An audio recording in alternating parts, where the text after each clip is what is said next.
Ladies and gentlemen, I have a special announcement before I preach today. We have satellited a brand new church in Manchester, Tennessee. The building has been leased. The campus pastor has been instated. The screens are put up. And I will be preaching from this pulpit to that church live every Sunday. We also have a satellite church in Georgia where I am preaching live to them from this pulpit today. And I think as an arm of our church, we ought to welcome Manchester, Tennessee, and the people of Emmaus Church of Manchester. Come on, church. That's right. Come on. Come on. Yeah. Yeah.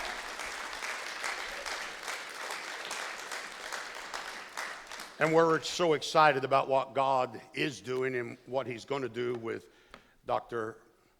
Bobby King and his precious wife, Miss Holly. I know they're going to do a great work there for the honor and the glory of God.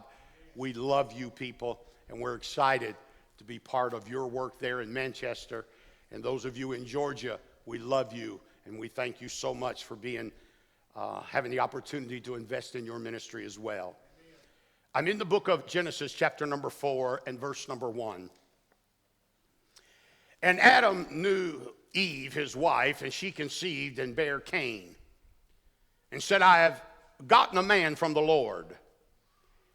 And she again bare his brother Abel, and Abel was a keeper of the sheep, but Cain was a tiller of the ground.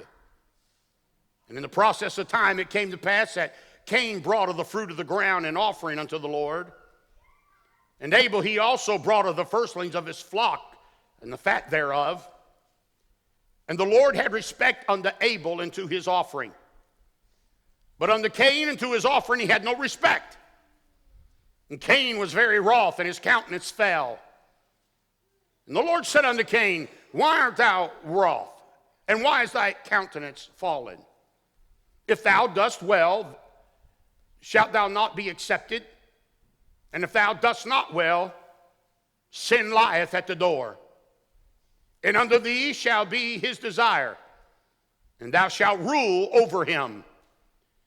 And Cain talked with Abel his brother, and it came to pass when they were in the field that Cain rose up against Abel his brother and slew him.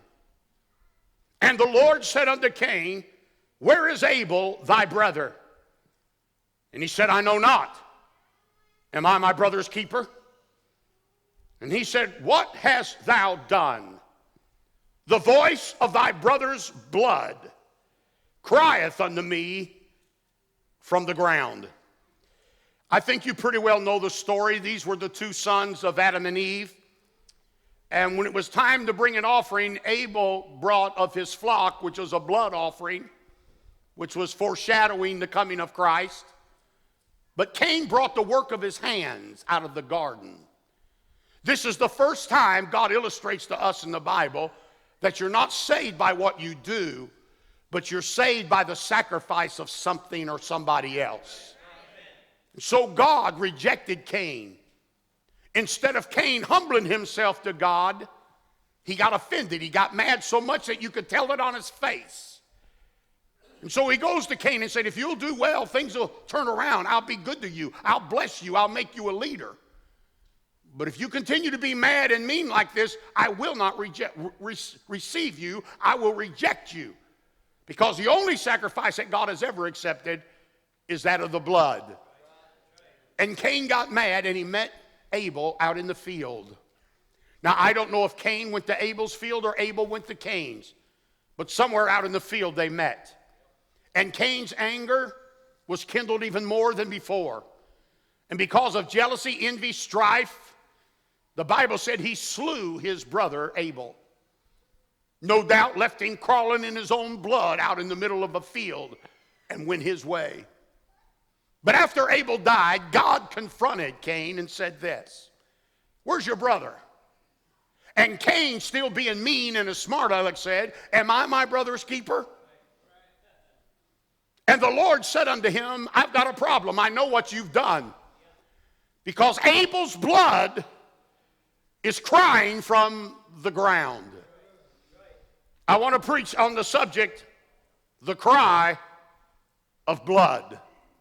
The cry of blood. Science and biology identifies 8 different types of human blood. There's O positive, which is 38% of our country. O negative is 7% of our country. A positive blood is 34%. A negative is 6%. B positive is 9%, and B negative is 2%. AB positive is 3%, and AB negative is only 1% of our population. But today I don't want to deal with the variety of blood, but rather I want to deal with the voice of blood. The Bible said in chapter 4 and verse number 10 that Abel's blood crieth out. Do you see that? That's the first time that's mentioned in the Bible. The word crieth out means to make a noise, to shout out loud, to be a constant ringing of a cry, a vibrant voice, a mournful outcry, or to wail with no end. So today, ladies and gentlemen, preaching on the cry of blood, I would like to devote our attention to 4 types of blood that I believe is crying out in the world today. I will tell you I'm going to say some controversial things. But always remember, you have a right to disagree and you have a right to leave.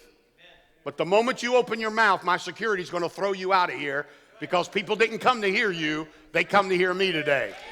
And you're going to respect me for that. So let me show you from the Bible 4 types of blood that I believe are crying out at the top of their lungs today. Number 1, I want to talk about aborted blood. In 1973, Roe versus Wade took place in the United States of America. And for the first time, America as a country embraced aborting unborn babies. Since that day in 1973, over 64 million babies have been robbed from their mother's womb and slain by the hands of money-hungry doctors. Are you aware of the fact that that equals 8 million gallons of innocent blood has been shed upon the face of the United States? Can't you hear the cry and the wailings of the unborn from the bellies of their mother?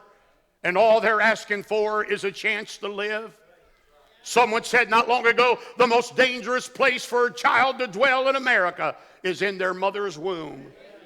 Over 4,000 babies every day that you live lose their life in the womb of their mother. The child's death appears to be ever so silent, hearing only the clanging of the stainless steel utensils being used by a doctor to claim its life, or the drowning of a child as the small body is consumed by injected poison that'll burn the body and suffocate the lungs. We have now proven in the last several years, thanks to body cams, there have been people that have been in the abortion clinics, and we have proven that in these abortion clinics, they have been selling the body parts of these aborted babies for financial gain. A nation cannot be any more sicker than to sell babies' body parts for financial gain. You're as sick.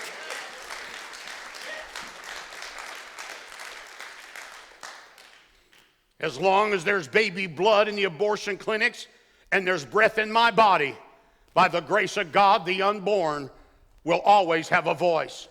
I will stand up and cry aloud and spare not.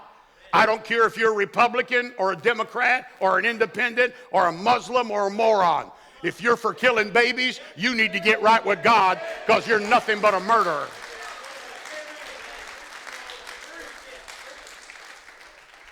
One liberal said to me one time, the reason why we believe in abortion is because of population control.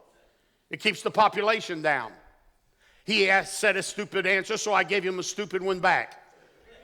If the attitude is to keep the population down, why don't you kill the parents and let the baby live? Because after law, it can only be 13 years before the baby can have a baby of their own. Now, in the day that we are living, we are so far advanced in these bloody slaughterhouses across America that now a child can be born And while it's laying on a stainless steel table, living, breathing, born, the mother can decide whether that baby lives or whether that baby dies. I'm not telling you anything to do political because I'm not a politician, I'm a preacher. But hell will sell ice cream before I vote for a politician that's for killing babies. You're a murderer!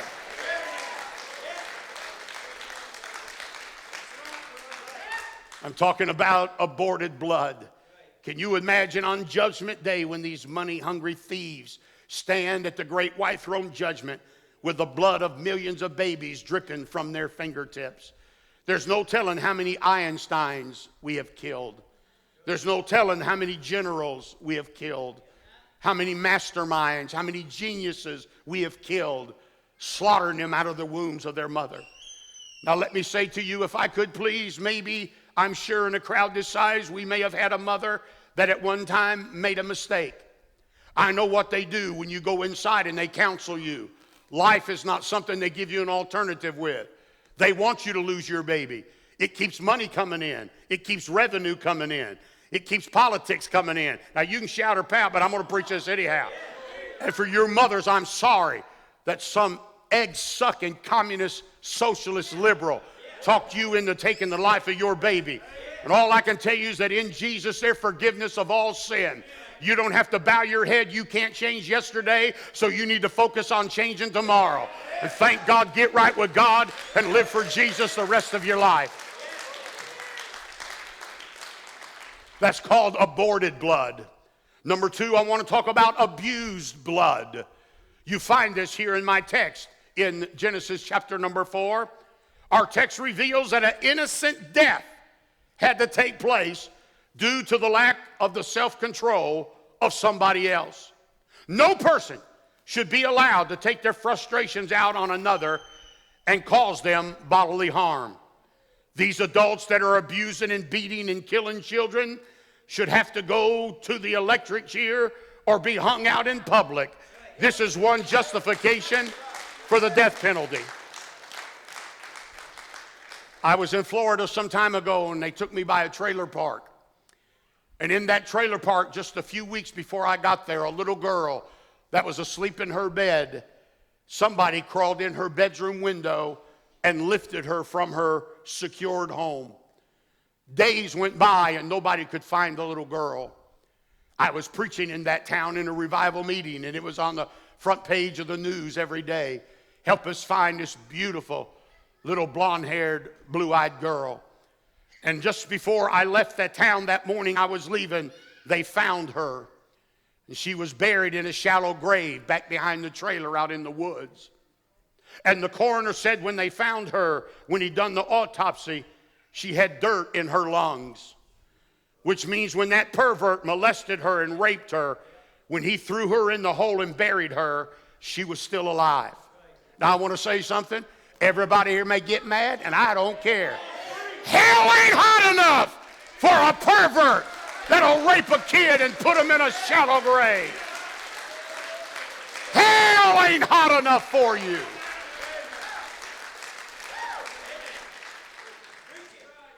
We've got to cry out and take a stand. What about the FedEx driver? Showed the video the other day of him kidnapping that beautiful little blonde-haired girl and putting him in his truck. And it shows the little girl standing there behind him, and she asked him with fear on her face, "Are you going to kill me?" And yes, he did kill her. And later on, he took them to the grave. Every child in this world deserves a secure, warm, sheltered environment where they can eat, sleep, study, and play in peace and not have to worry about security. 1 in 4 children in America experience malnutrition at some time or another every day. I remember I was out visiting one day, and I walked by an old abandoned house. The windows were boarded up and the doors were gone. And the front door that was gone, there were steps that was leading upstairs. The sheetrock had been busted out of both sides of the hallway, and dried vomit had trickled down the stair. Knowing that the house was abandoned, I was out visiting, and I stopped at the corner store to get something to drink. And the man running the store said, are you a preacher? And I said, yes, sir, I am. He said, you're just the man that I'm looking for. I need help. I said, well, just tell me what you need. He said, that little old abandoned house that you just passed back there. I said, yes. The doors are gone. I saw dried vomit on the steps. The sheetrock's been beat out of it. He said, that's right. He said, but there's 2 little boys living up there by themselves. One of them looks to be about 9, and the other one looks to be about 7. He said, they've been there for days. No water, no electricity, living in an old abandoned house. He said, they come down here every day and walk through the store like they're shopping. But he said, I watch them. They put candy and chips and drinks in their clothes. And he said, I let them go because I know they're starving. But he said, preacher, could you help me? I don't know what to do. I feel so sorry for them. And I said, why, sure. I remember checking out and going up that squeaky staircase. When I got to the top of the staircase, there in the open room was a cardboard box turned upside down, and 2 candles about 3/4 of the way burnt down was the only illumination they had at night. And sure enough, they were 2 little brothers curled up in the corner. One was 9 and one was 7. And they began to cry, please don't take us to jail. A 9-year-old boy worried about going to jail. I remember getting those 2 boys out, and I said, boys, I'm a preacher. I'm here to help you. Tell me the story. They said, our mama took off in a drunken stupor with some men a few days ago, and she's not come back. And preacher, we don't want to steal, and we don't want to go to jail, but we're so hungry, we don't have anybody. We don't have anywhere to go. We're scared to death. So we've been stealing food from that store just to keep from starving. Please don't put me in jail. I said, boys, do you have any idea where your mama might be? They said, yes, we know the bar where my mama hangs out. I put them little dirty, nasty boys in my car, and I took them to the beer joint. And they told me what their mother looked like, and I went inside that beer joint, and I said, ma'am, I've got your 2 kids outside in my car. They're dirty, they're filthy, and they're starving to death. You've left them in an abandoned home for 3 days by themselves. Would you please come out here and comfort your children? They're crying for you. The windows were down on my car, and I'll never forget it, Brother Mark, when that mother came around the side corner of that beer joint, out that front door, those 2 boys started yelling, Mama! And they didn't even open the doors. They jumped out the windows of my car and went running up to their mother, wide open. One of them wrapped his arms around one leg, and one of them wrapped around the other. And they said, Mama, we've missed you. We've been so scared. We've been having to sleep by ourselves. We've not had any food. Mama, where have you been? She never even looked at those kids. I said, ma'am, would you please give me an opportunity to give these kids a little bit of better lifestyle than what they're living? She took both of them by their backs and pushed them away. And she said, help yourself. Do with them what you will. Now, ladies and gentlemen, that's unnatural affection. There's something wrong with that.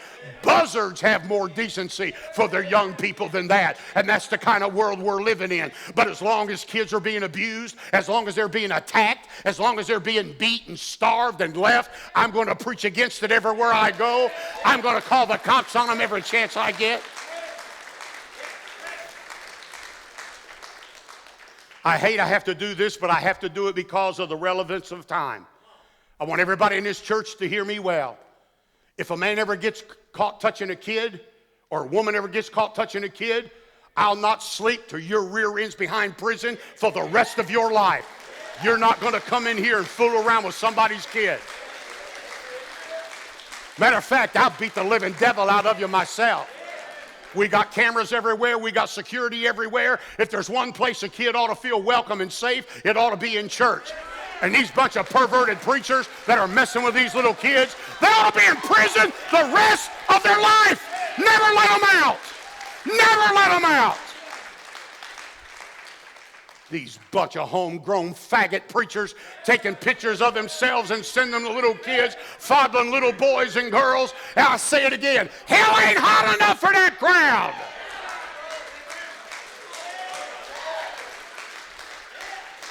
And I'll prove it to you. Because at the great white throne judgment, death and hell will be cast into the lake of fire. That's going to be hot enough for that crowd when they get to the eternal lake of fire without God and without hope. But until then, we're going to guard every child. We're going to guard every kid. We're going to make sure you're safe. We're going to make sure you're accounted for. Yeah, amen, that's right. And there's no registered child defending pervert going to come to this church. And don't look at me and say, oh, I don't know if you ought to do that. You're the man that messed up your life. You're the one that's on the sex offender list. You're the one that's a pervert. I'm not putting my whole church on probation because there's one idiot wants to come here and mess with somebody else's kid. Hell no! That ain't happening here. Hell no!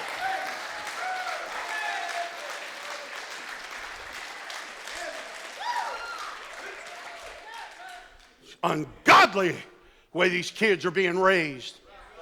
I was up in North Carolina and a fireman come to me and his eyes were bloodshot. He said, I hadn't slept in 3 days. He said, Brother Kid, you can't believe what I saw the other day. He said, we got a call in the middle of the night that a house was burning. He said, we got in our fire trucks and we ran down to the house and it had neighbors on each side. And we asked the neighbors, do people live here? Is there people here? They said, yes. There's a woman lives here with a little boy about 5 years old. He said the house was just engulfed in flames.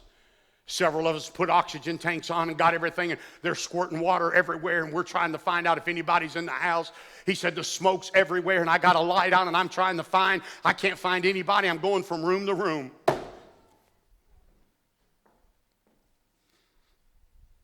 And he said, I got to the back room, Brother Kid, and there was that 5-year-old boy tied to the bed like a dog. All alone. And he said, I remember reaching down, and when I went to pull him up, his hands and feet were tied to the bed. The smoke had overtaken him, and he said, I remember taking my oxygen off and putting it on his face and saying, breathe, son, breathe, please breathe. I'd take another breath and put it on him and say, breathe.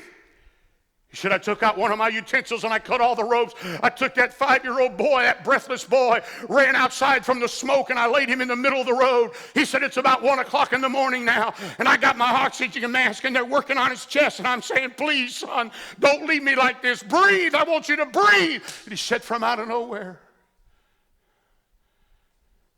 coming down the road, being held up by 2 men, was a woman so drunk she couldn't walk. And she's yelling, no! No! Not my baby, no! And 2 men brought that drunk woman down the road. And he said, I'm begging this little boy not to leave me, cute as the day is long. And he said, Brother Kid, we tried everything. I couldn't save him. And that drunk mother's laying over that dead body of that little boy with liquor on her breath, yelling, no, no, no. I said to myself, why don't Budweiser put that on one of their commercials? Why don't they put that on the side of one of their trucks? How come more preachers?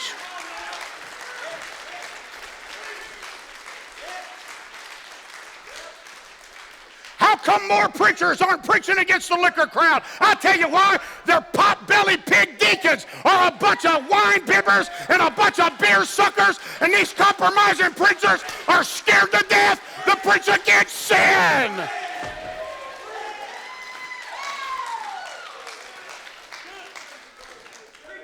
That's the abuser's blood.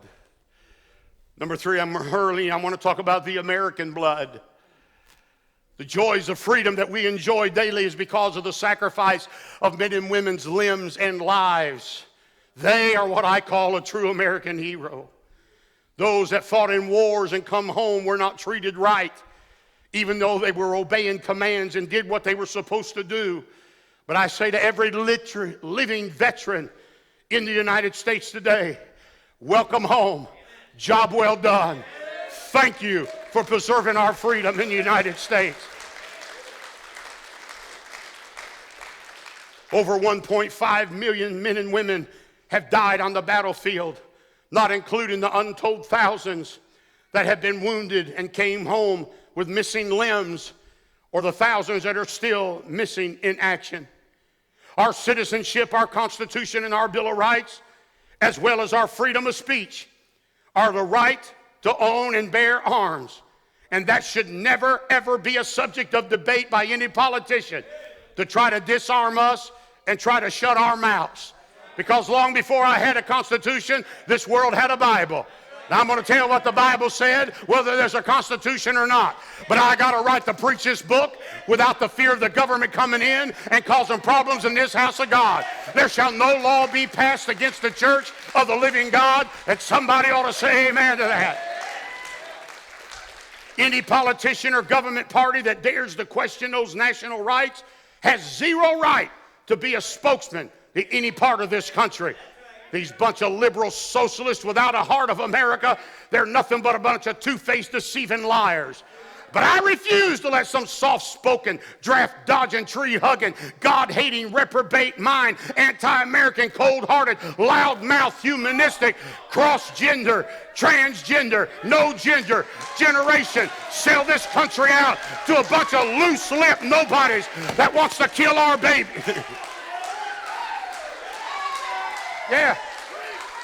Yeah.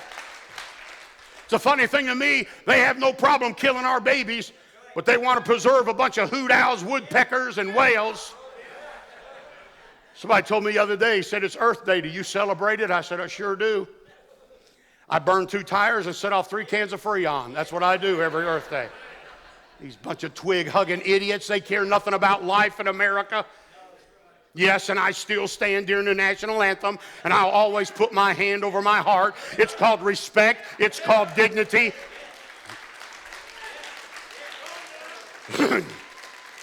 And let me say to all you young people that are wrapped up in the technical world, heroes are not found on YouTube videos, ball courts, television in Washington, D.C. You find them in bomber jets, on battleships, and laying in foxholes. That's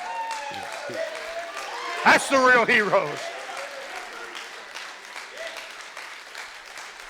Thank God, I'm glad I grew up during the day of G.I. Joe. You bunch of young people playing with Barbie dolls and lipstick and Nerf guns. You bunch of half-fag pansies. You need to grow up and be a man and see what it's like to be a boy and stand up for what's right. Stand up for what's right. Number 4, and I guess the most important of all, I want to talk about amending blood. The word amend means to change, to make better, to improve, to make right, to turn or to convert from one to another. The most powerful blood that's ever spoken out loud on the face of this universe run down a cross 2,000 years ago when God sent his only begotten Son into this world. And Jesus walked 33 and a half years without sin and at the same time fulfilling the law. And in the Garden of Gethsemane, he drank the bitter cup of sin. All of our sin, past, present, and future, was laid upon the Lord Jesus. He was baptized in the iniquity and the depravity of man. When Jesus hung on the cross, it was a human body turned inside out, and the blood flowed like a river, and nobody had mercy on him. As a matter of fact, they mocked him and gambled for his clothes. They gloried in the day that he would draw his last breath and bow his head on a lifeless chest. And after long hours of hanging in the Middle Eastern sun, Jesus bowed his head and died. And the Bible said the sun went dark and the rocks were rent. And brother, even Mother Earth stood at attention, because even she realized that the King of Kings and the Lord of Lords had just paid the supreme price for all of mankind. I tell you, when the Bible said that in the temple where the priest would go, the veil was rent from top to bottom. If the veil would have been ripped from bottom to top, that could have been done by the hands of man. But when Jesus died on the cross, the Heavenly Father reached down out of heaven and grabbed those veils and pulled them apart. And we don't have to have a priest anymore. We don't have to have a sacrifice anymore. It was all done on the cross. He is our great high priest. Now, whosoever will may come and take of the water of life freely. I'm glad I can still sing. There's a fountain filled with blood, drawn from Emmanuel's veins. Woo! Put him in a borrowed tomb, and 3 days later, God raised him from the dead, and 40 days later, took him back to heaven. And today, he's seated at the right hand of the Father, making intercession for all that'll call upon his name. I was thinking of, how would you like to have been that high priest in the temple when God reached down out of heaven and split that veil? You see, for thousands of years, Brother Glenn, thousands, that priest would come up to that altar, that blood altar, That started way back in Genesis 4. And every time he approached that altar would scream the same thing at him. Sacrifice! Sacrifice! Another year, another priest, same altar. Sacrifice! I need a sacrifice! For thousands of years, that was the voice that cried from blood. But when Jesus died on the cross, you imagine that priest in the temple, everything's a shaking. The Bible said the earth did quake. I can imagine that altar, Brother Guy, fell over on one side. But the priest could hear it mumbling. He knew it was still saying something. And he picked it up and put it in its place. And the altar yelled, satisfied, satisfied, satisfied.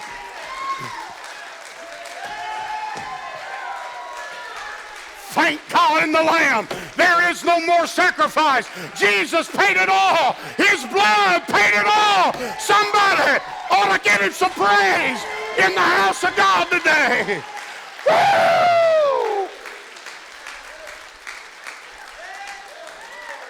Thank God for the cry of the blood.